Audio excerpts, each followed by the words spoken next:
You ever worked in a picture with somebody, and I won't ask you to mention any names, somebody you really did not like, say a leading lady or somebody that... If you like the person, then you start considering it too much, whereas if you don't really care about them, you just do it, and invariably ends up better. Here is something that does not add up. Lee Marvin was one of the most decorated actors of his generation. A Purple Heart recipient, a man who had actually been shot in combat, and yet for the last decade of his life, the one thing Hollywood remembered about him was his temper. Not his talent, not his service, his anger. And here is the part nobody ever bothered to ask. What was he so angry about? Because men like Lee Marvin do not wake up bitter without a reason.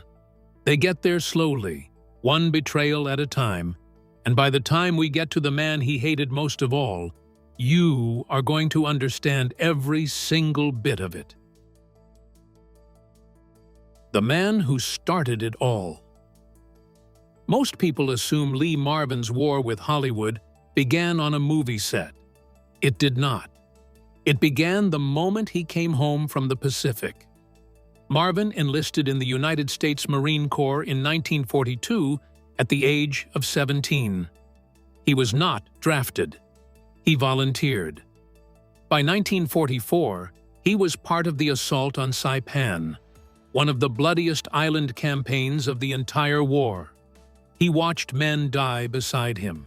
He took a sniper's bullet that tore through his sciatic nerve and left him in a military hospital for 13 months. When he finally walked out, he had a permanent limp, recurring nightmares, and a sensitivity to noise that never fully went away.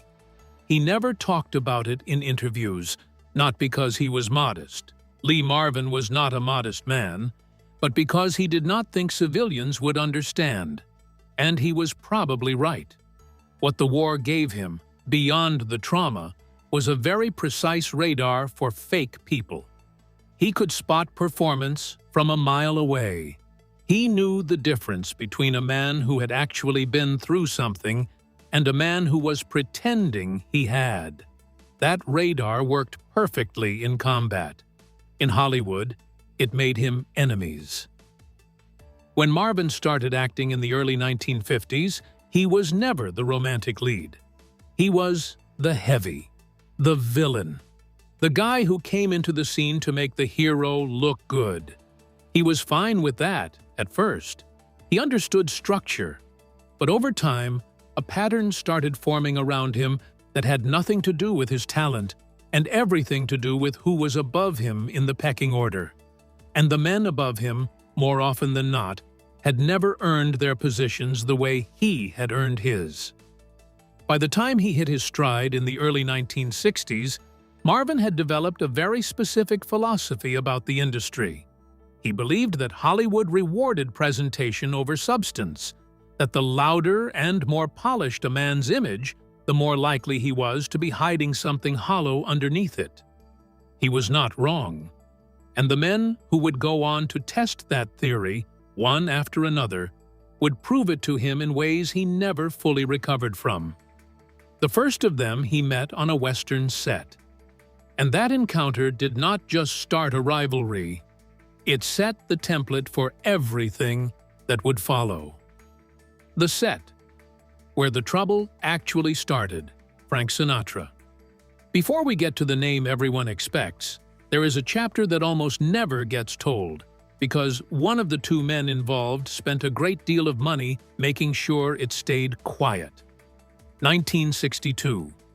Lee Marvin had just come off a run of serious character work and was building real momentum. He was cast in a production alongside Frank Sinatra, and for about 3 days, everything was fine. Then Sinatra showed up late to the fourth morning's shoot.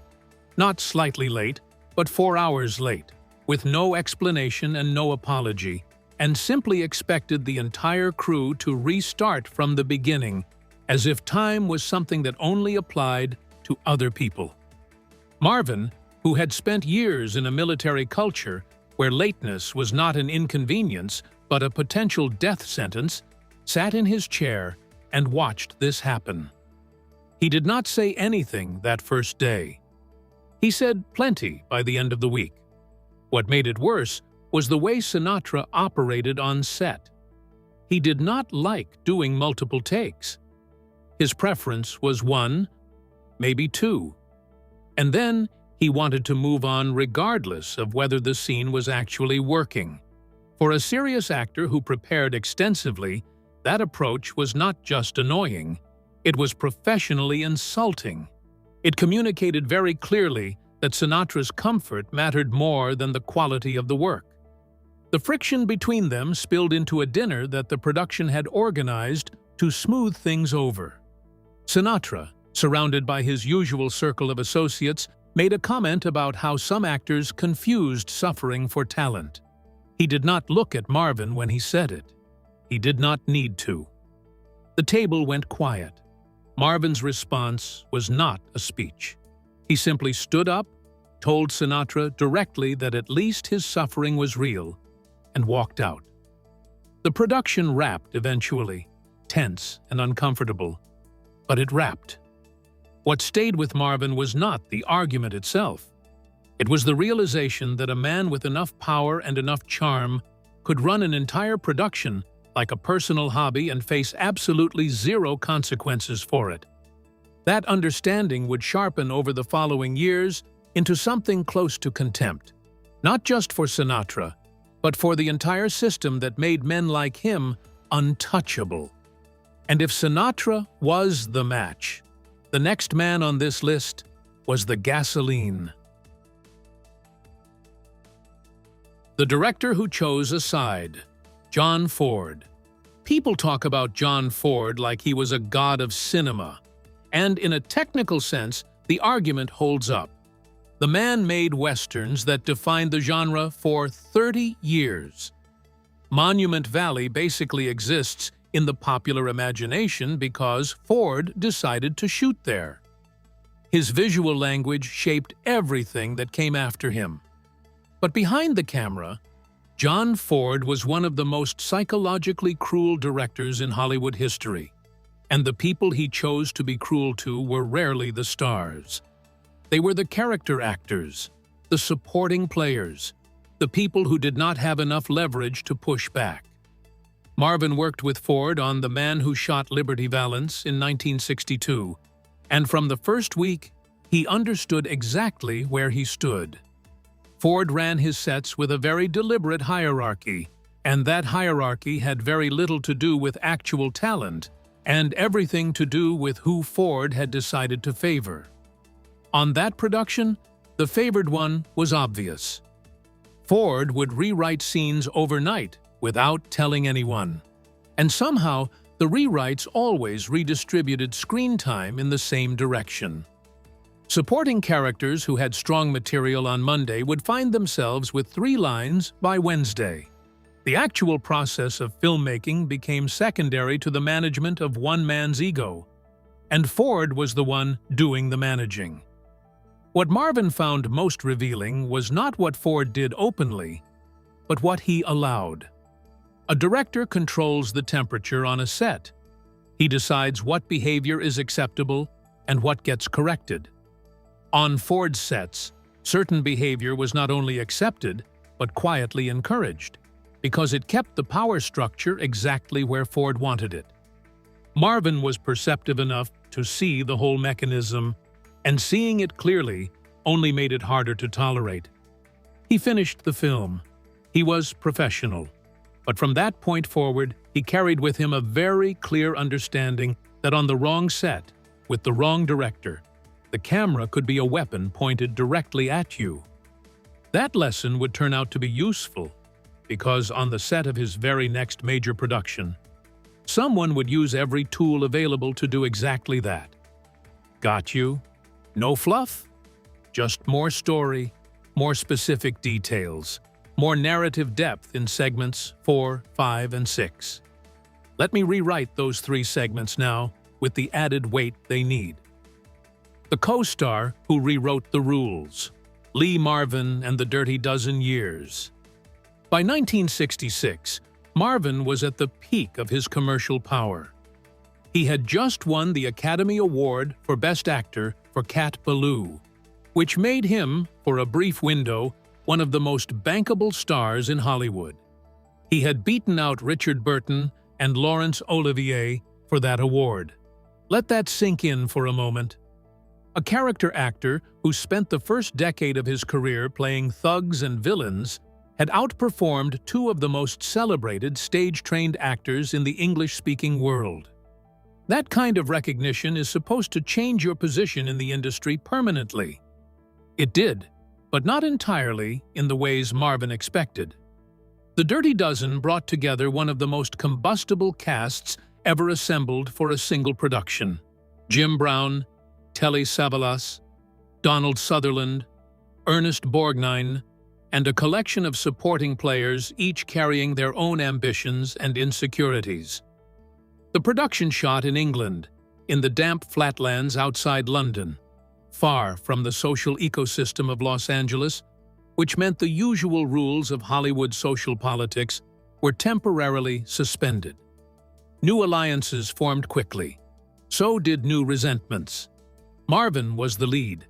He was also, because of the Oscar, in a position that some of his co-stars found threatening in ways they would never say out loud. An Oscar changes the math on a set. Suddenly, every scene you are in becomes a scene the audience is going to pay extra attention to, and every actor around you knows it. Most of them handle that gracefully. Some do not. What Marvin encountered on that production was a specific kind of professional sabotage that is almost impossible to prove and extremely effective when executed with patience. It does not look like sabotage from the outside. It looks like concern. It sounds like someone quietly mentioning to a producer over lunch that they have noticed their co-star seems a little off lately. The producer mentions it to the director. The director starts watching more carefully, looking for evidence of something he has now been primed to expect. And suddenly the actor who was never the problem is being treated like one, because enough people have been told to see him that way. Marvin had fought hard to get sober. He had done the work privately, without announcement, because that was how he did everything. He was present on set, prepared, and carrying a film that depended substantially on his performance, holding the entire ensemble together. None of that insulated him from the whisper campaign being run against him in the margins of the production.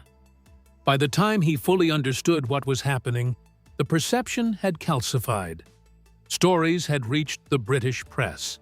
His name was appearing in gossip columns framed in ways that had nothing to do with what was actually happening on set, and everything to do with what someone wanted people to believe was happening. The cruelest part of it was the timing. Marvin had spent years being genuinely unreliable, genuinely difficult, genuinely self-destructive. He had earned some of that reputation honestly during the worst periods of his drinking. So when someone decided to revive that narrative at the exact moment he had finally gotten control of it, there was already a foundation for people to build on.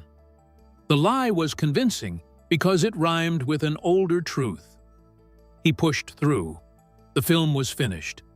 It became one of the highest-grossing productions of 1967, and Marvin's performance was singled out by critics as the anchor that made the ensemble work.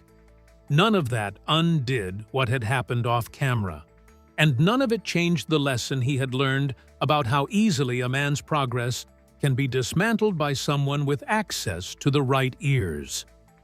What that period installed in Marvin was a kind of permanent vigilance that never fully switched off. He started paying attention to conversations that stopped when he entered a room. He started noticing which co-stars made eye contact and which ones did not. He became harder to get close to, not because he wanted to be, but because the cost of being open had recently been demonstrated to him in a way he could not ignore. And the man who had once been willing to invest personally in the people around him started rationing that investment very carefully, which made what happened next, with a man he had already decided was worth trusting, so much more devastating. The friendship that cost him everything. James Coburn. There is a specific kind of pain that comes from being betrayed by someone you chose. Not someone assigned to you by circumstance, not a rival who was always going to be a rival, but someone you looked at deliberately and decided was worth your time and your trust and your genuine care. Lee Marvin made that choice about James Coburn, and it turned out to be the most expensive decision of his professional life.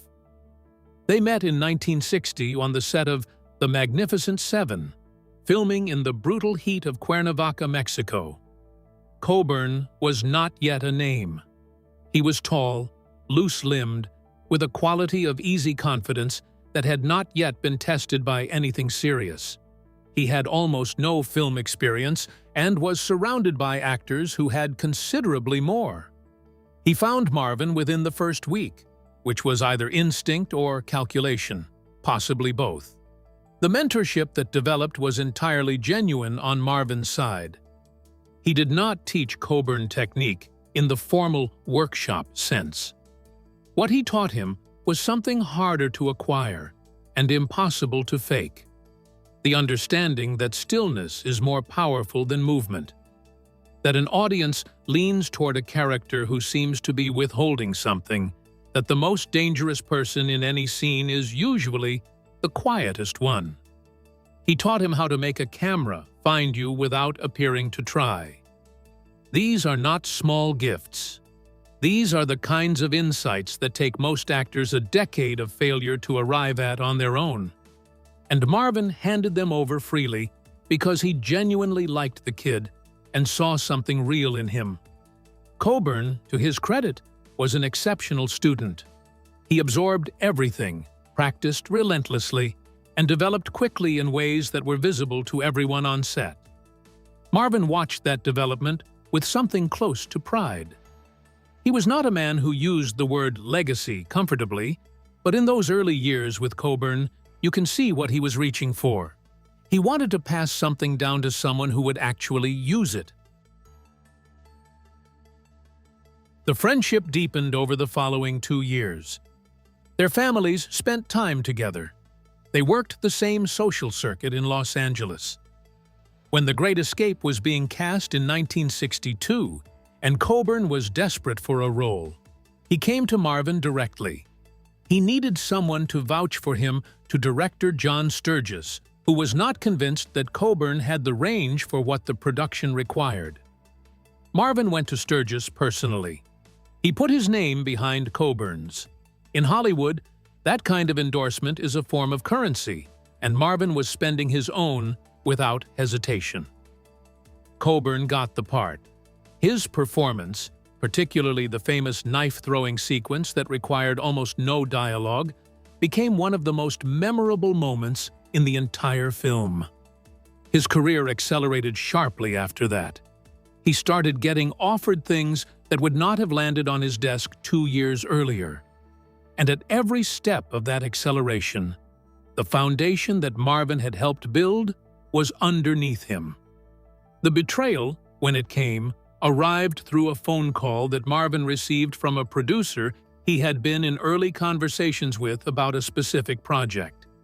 The role was not a lead, but it was the kind of rich, complicated supporting work that Marvin did better than almost anyone. The producer called to say they had gone in a different direction. The different direction was James Coburn.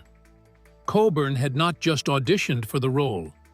He had actively pursued it while Marvin was still in conversations about it, without saying a word.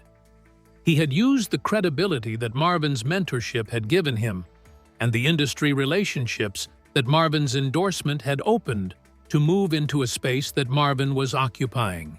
And he had done it quietly, which meant that by the time Marvin found out, the decision was already made and there was nothing to contest. The conversation between them afterward was brief. Coburn did not pretend it had not happened. He explained it with the same easy confidence that Marvin had spent 2 years helping him develop, which was its own particular cruelty. He said it was business. He said the role was a better fit for him. He said he was grateful for everything Marvin had done, but that gratitude did not constitute a professional obligation. None of those statements were factually wrong, which made them worse. Marvin could not argue with the logic.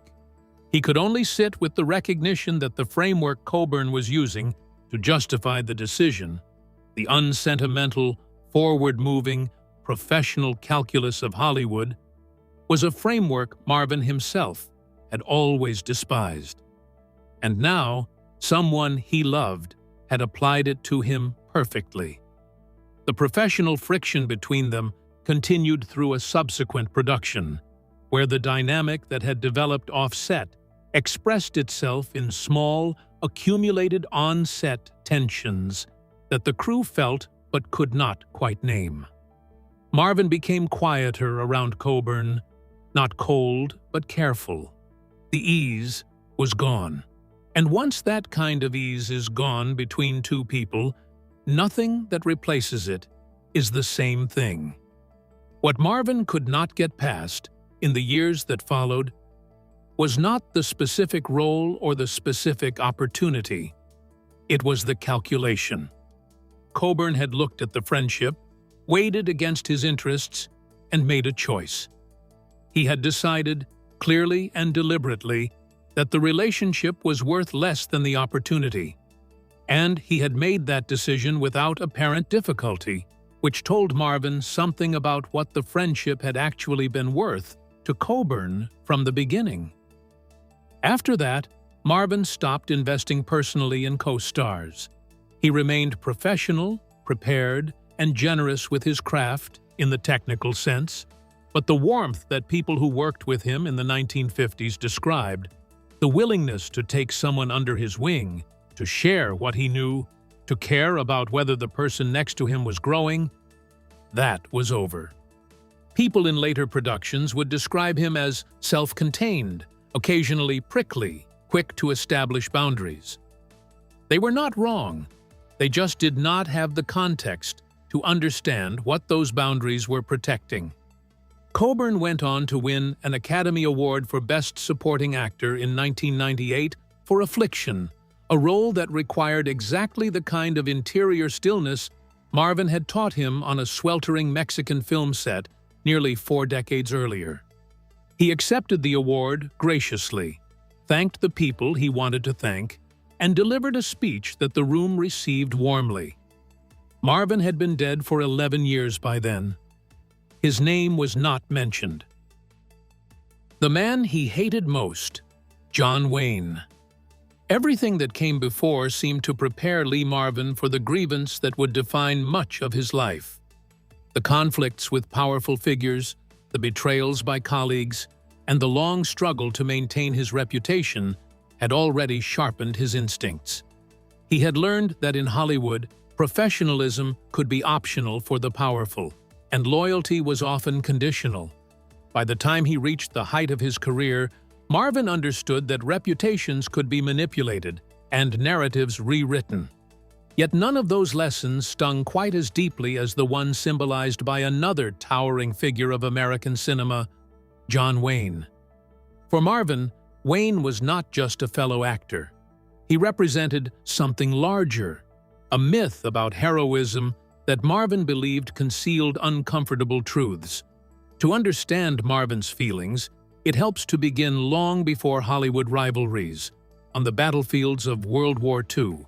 In 1944, 19-year-old Marvin landed on the island of Saipan as part of the 4th Marine Division during the brutal Battle of Saipan. The fighting there was among the most savage of the Pacific Campaign. Volcanic terrain, relentless heat, and a determined Japanese defense made every advance costly. For the young Marine, the experience was overwhelming. His unit suffered devastating losses, the kind of numbers that could not easily be spoken about later. During the battle, Marvin was struck by a sniper's bullet that severed his sciatic nerve. Wounded and unable to move, he lay in the field long enough to confront the harsh reality of war in a deeply personal way. Eventually, he was evacuated and sent to a military hospital, where he spent more than a year recovering. The injury left him with permanent physical damage, but the psychological effects were just as lasting. At the time, little attention was given to the invisible wounds soldiers carried home, and Marvin was no exception. After the war, he returned to civilian life, searching for a way to channel the intensity and restlessness combat had left behind. Acting, somewhat unexpectedly, became that outlet. Marvin had not grown up dreaming of movie stardom. Instead, the craft gave him a way to release emotion and energy that had no other place to go. Because he had not built his identity around fame, he approached acting differently from many of his peers. He could be blunt about the industry and skeptical of the myths it created. This perspective shaped how he viewed John Wayne, born Marion Morrison. Wayne had been a rising Hollywood star when the United States entered World War II. During the conflict, he received draft deferments that allowed him to remain in the film industry. His studio argued that his work was valuable to national morale, and the government accepted that reasoning. By the time the war ended, Wayne had become one of Hollywood's most recognizable faces. In the years that followed, he increasingly portrayed soldiers, war heroes, and embodiments of American courage on screen. For Marvin, the contrast was difficult to ignore. He had experienced the brutal realities of combat firsthand, while Wayne's version of war existed primarily on film sets. Marvin was not the only veteran who noticed this gap, but Wayne's popularity made it nearly impossible to challenge publicly. Over time, Wayne became inseparable from a certain image of American strength and patriotism. Criticizing him could feel like criticizing the country itself, which discouraged open discussion. Their most notable professional collaboration came in 1962 on the classic Western The Man Who Shot Liberty Valance, directed by John Ford. The casting unintentionally mirrored their real-world contrast. Wayne played the traditional heroic figure, while Marvin portrayed the violent outlaw Liberty Valance.